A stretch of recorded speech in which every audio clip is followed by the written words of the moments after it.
ಪ್ರಕಾರ ಕನಿಷ್ಠ 2.5 ಲಕ್ಷಕ್ಕೂ ಹೆಚ್ಚಿನ ಅಂತರದಲ್ಲಿ ರಾಘವೇಂದ್ರ ಅವ್ರಿಗೆ ಕಳೆದ ಬಾರಿ 2,30,000 ಬಂದಿದ್ರು. ಈ ಸರಿ ಅಲ್ಲಿಡ್ ಜಾಸ್ತಿ ಅದು. ಈಶ್ವರಪ್ಪ ಅವರು ನಾನು ಆ ಬಗ್ಗೆ ಏನು ಮಾತನಾಡಕ್ಕೆ ಇಷ್ಟಪಡೋದು. ಸರ್, ಇದು ಪ್ರಜ್ವಲ್ ರೇವಣ್ಣ ಅವ್ರು ಗೆದ್ರೆ ಅವ್ರನ್ನ ಯಾವ ರೀತಿ ಇದಾಗುತ್ತೆ ಅಲ್ಲ ನೋಡೋಣ, ಕಾದ್ ನೋಡೋಣ, ಚುನಾವಣೆ ಫಲಿತಾಂಶ ಬರಲಿ. ಧನ್ಯವಾದ, ನಮಸ್ಕಾರ. ವಿಧಾನ ಪರಿಷತ್ ಚುನಾವಣೆ ನೋಡೋಣ. ಯಾಕಂದ್ರೆ ಸಿದ್ದರಾಮಯ್ಯ ಅವರು ಸಿಬಿಐಗೆ ಕೊಡೋದಿಲ್ಲ, ನಾವೇ ನಮ್ಮ ಪೊಲೀಸ್ ಅವರೇ ಇದನ್ನ ಇನ್ವೆಸ್ಟಿಗೇಷನ್ ಮಾಡ್ತಾರೆ ಅಂತ ಹೇಳ್ತಾ ಇದ್ದಾರೆ. ಅದು ಮುಖ್ಯಮಂತ್ರಿಗಳ ಅಭಿಪ್ರಾಯ. ನಮ್ಮ ಅಭಿಪ್ರಾಯ ಪಾರದರ್ಶಕವಾಗಿ ನಡೀಬೇಕು ಅಂತಿದ್ರೆ ಸಿಬಿಐ ಕೊಡಬೇಕು ಅನ್ನುವಂಥದ್ದು. ನೋಡೋಣ ಏನು ಮಾಡ್ತಾರೆ. ಧನ್ಯವಾದ, ನಮಸ್ಕಾರ. ಸರ್, ಯಾಕಂದ್ರೆ ಅವರು ಈ ಹಿಂದೆ ಹೇಳ್ತಾರೆ ಸಿಬಿಐ ಕೊಟ್ಟಂತ ಪ್ರಕರಣಗಳ ಎಲ್ಲವೂ ಕೂಡ ಯಾವುದಕ್ಕೂ ಕೂಡ ಯಾರಿಗೂ ಕೂಡ ಶಿಕ್ಷೆ. ನಾನು ಯಾವುದ್ರ ಬಗ್ಗೆನೂ ಚರ್ಚೆ ಮಾಡೋಲ್ಲ ರೀ. ಇವರ ಶ್ರದ್ಧಾಂಜಲಿ ಕಾರ್ಯಕ್ರಮದಲ್ಲಿ ಭಾಗವಹಿಸಕ್ಕೆ ನಾನು ಬಂದಿದ್ದೇನೆ. ಪ್ರಧಾನಿ ನರೇಂದ್ರ ಮೋದಿಯವರು 400ಕ್ಕೂ ಹೆಚ್ಚು ಸೀಟನ್ನು ಪಡೆದು ಮತ್ತೊಮ್ಮೆ ಈ ದೇಶದ ಪ್ರಧಾನಿ ಆಗುವಂಥದ್ದು ಸೂರ್ಯ ಚಂದ್ರದೆಷ್ಟು ಸತ್ಯನೋ ಅಷ್ಟೇ ಸತ್ಯ. ಈಗಾಗಲೇ ಮುಂದೇನೇನು ಕಾರ್ಯಕ್ರಮ ಮಾಡಬೇಕು ಅನ್ನೋದ್ರ ಬಗ್ಗೆ ಈಗಾಗಲೇ ಪ್ರಧಾನಿ ನರೇಂದ್ರ ಮೋದಿಯವರು ತಮ್ಮದೇ ಆದಂಥ ಒಂದು ಚಿಂತನೆಗಳು ಪ್ರಾರಂಭ ಆಗಿರುವಂಥದ್ದು ಕೂಡ ನಮ್ಮ ನರೇಂದ್ರ ಮೋದಿಯವರ ಮುಂದಾಲೋಚನೆಗೆ ವಿಶೇಷ ಒಂದು ಕಾರಣ.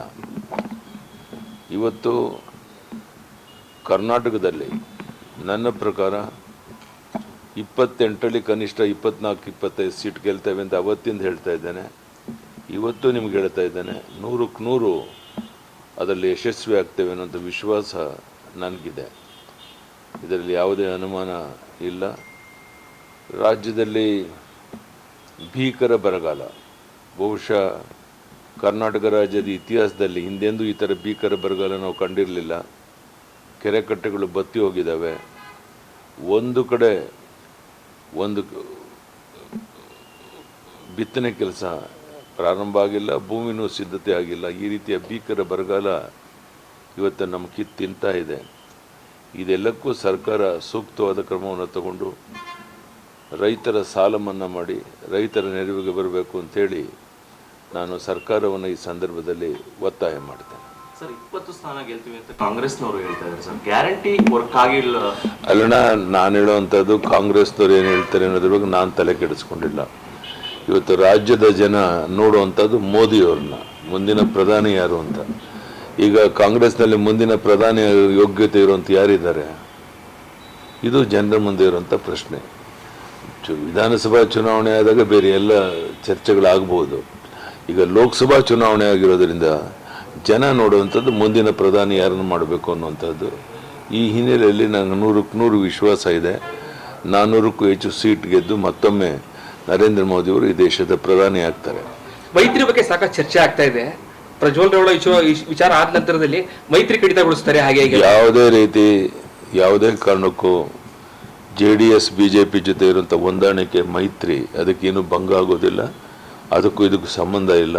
ಈ ಒಂದು ಹೊಂದಾಣಿಕೆ ಮುಂದೇನೂ ಸಹ ಮುಂದುವರಿಯುತ್ತೆ ಅನ್ನೋಂಥ ಭರವಸೆಯನ್ನು ನಾನು ಕೊಡ್ತೇನೆ. ಸರ್, ವಿಧಾನ ಪರಿಷತ್ ಚುನಾವಣೆಯಲ್ಲಿ ಮೈತ್ರಿ ಬಗ್ಗೆ ಸೀಟು ಹಂಚಿಕೆ ಈಗಾಗಲೇ JDS BJP ಹೊಂದಾಣಿಕೆ ಮಾಡಿಕೊಡ್ಬೇಕು ಒಂದು ನಿಶ್ಚಯ ಮಾಡಿದೆ. ಅವ್ರಿಗೆ 2 ಸೀಟ್ ಕೊಟ್ಟು ನಾವು 4 ಸೀಟ್ ಇಟ್ಕೋಬೇಕು ಅಂತ ಚರ್ಚೆ ಆಗಿದೆ. ಇವತ್ತು ಯಾರು ನಮ್ಮ ಅಭ್ಯರ್ಥಿಗಳು ಅನ್ನೋದನ್ನು ಬಹುಶಃ ಸಾಯಂಕಾಲದ ಒಳಗಾಗಿ ನಮ್ಮ ನಡ್ಡಾ ಅವರು ಡೆಲ್ಲಿನಲ್ಲಿ ಘೋಷಣೆ ಮಾಡ್ಬೋದು ಅನ್ನೋ ವಿಶ್ವಾಸ. ಎಲ್ಲಿ ಬಿಟ್ಟು ಕೊಡ್ತಾ ಇದ್ದಾರೆ?